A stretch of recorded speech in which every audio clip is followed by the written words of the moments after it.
প্রতি বছরের ন্যায় কবিদের প্রতি শ্রদ্ধা জানিয়ে কবিতার ডালি নিয়ে কামারহাটি নজরুল মঞ্চে মানুষের মনে কবিতার আবেগ ছড়িয়ে দিতে কবিতাকে ভালোবাসায় পরিণত করতে আয়োজিত আলেখ্য কবির প্রেমী শাশ্বতী গুহ ভাবনার সমগ্র অনুষ্ঠানটি পরিচালনা হয়।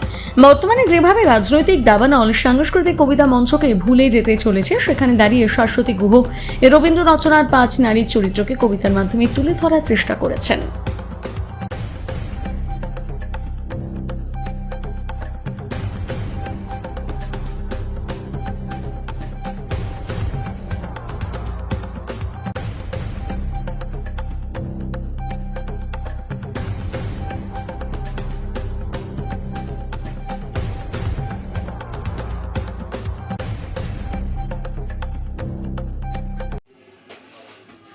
আপনাদের কি প্রোগ্রাম, কি বিষয় প্রোগ্রামটা? আচ্ছা, আমাদের আলেখ্য আবৃত্তি চর্চা কেন্দ্র, এটা 28 বছরের একটা সংস্থা। আবৃত্তি চর্চা কেন্দ্রে মূলত আবৃত্তি চর্চা হয় এখানে, তার পাশাপাশি শ্রুতি নাটক এবং সঞ্চালনা শেখানো হয়, মঞ্চ সঞ্চালনা এবং টেলিভিশন সঞ্চালনা।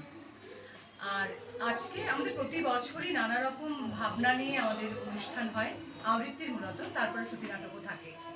আজকে মূলত আমাদের ভাবনায় রয়েছে প্রাণের আলোয় 3 কবি, রবীন্দ্রনাথ, নজরুল এবং জীবনানন্দ, এবং শতবর্ষের আলোয় 3 কবি। আমরা জানি যে নীরেন্দ্রনাথ চক্রবর্তী, সুকান্ত ভট্টাচার্য এবং সুনীল চৌধুরী, এই 3 কবি শতবর্ষ।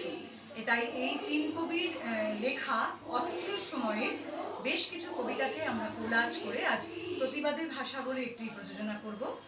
এবং নজরুলের একটি প্রযোজনা আছে, সেটা যদি আর বাঁশি না বাজে। যদি আর বাঁশি না বাজেতে নজরুলের বিরহ গাথা আছে। সেখানে নজরুলের রচনা করা বেশ কিছু কবিতা যেগুলো বিরহের কথা বলে, বা সেই কবিতার সঙ্গে বা সেই অভিভাষণের সঙ্গে মিল রেখে যে কবিতাগুলো সেগুলো। আর একটি কবিতার কোলাজ আছে, সেটি হচ্ছে বিজয়ালক্ষ্মী নারী। রবীন্দ্রনাথ, নজরুল এবং জীবনানন্দের চেতনায় নারীদের যে তারা সবসময় বিজয়িনী রূপে দেখতে চেয়েছেন, সেই একটি কোলাজ আছে। আর আপনি বোধহয় দেখেছেন জাগরে জোয়ান ইতিমধ্যে দেশাত্মবোধক যে আমাদের প্রযোজনাটা ছিল, সেটি হয়ে গেল।